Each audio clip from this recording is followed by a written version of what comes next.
kabisa ubu nyine birashakaga niyo mpamvu nakubwiraga ngo urumva kurongora abakobwa bafite ibituba bitoya ni ikibazo.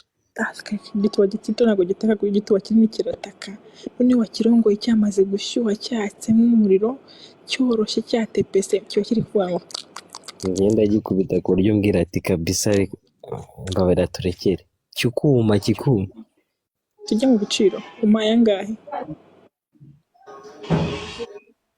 ko nagabanyije ubusambanyi muri iyi minsi ni ubusambanyi ariko tugomba kwishimisha, reka twishimishe. Burya aravuga ngo amafaranga udashobora kuguramo imodoka cyangwa inzu uzayakora iki? Uzayubakisha umubiri.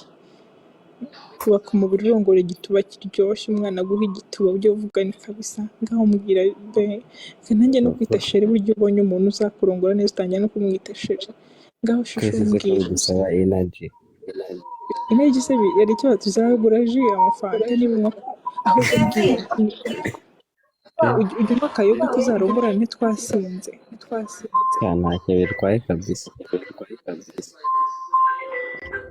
tujye mu biciro. Njye natekereje ko umbwira ni bobo nzazuba yangaye ariko nabihebye.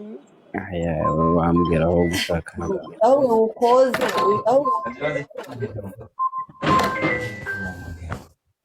ijoro ryose koko nyine urabona ko uzamira igitanu basi ijoro ryose turarane mpaka mu gitondo.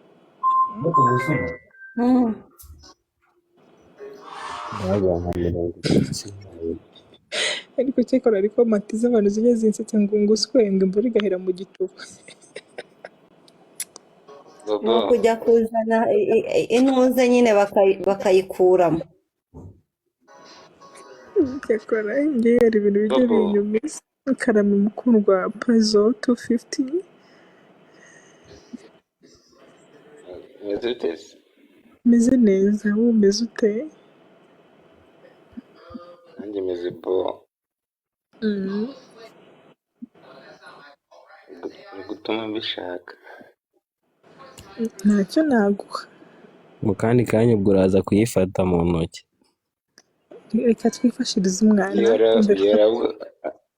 Pazo byihorere uzi ukuntu umeze Pazo banza uyifate mu ntoki usembe uyifungira mu gipfunsi imboro yawe, hanyuma ikintu ukora ese waba ufite amazi aho hafi cyangwa utuvuta umwereke turahari siga mu ntoki utuvuta, hanyuma ujye ufata imboro uzamura umanura iryoha byatari ako kantu gutyo. Okay, imagine nkaho uri kumwe na Bobo yicayemo rero.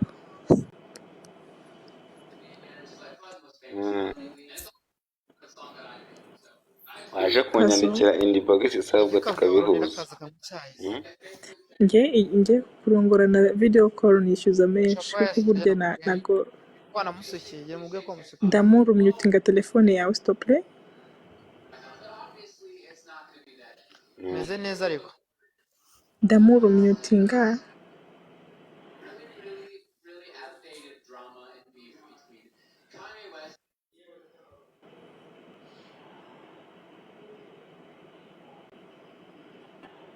Aliya wese bimeze bite ko wambwiye ko ibikumbi bazizeye tukibura ko Bobo yatangiye kunshyira ku ntuza ni izina rya Yesu abazimu bashya.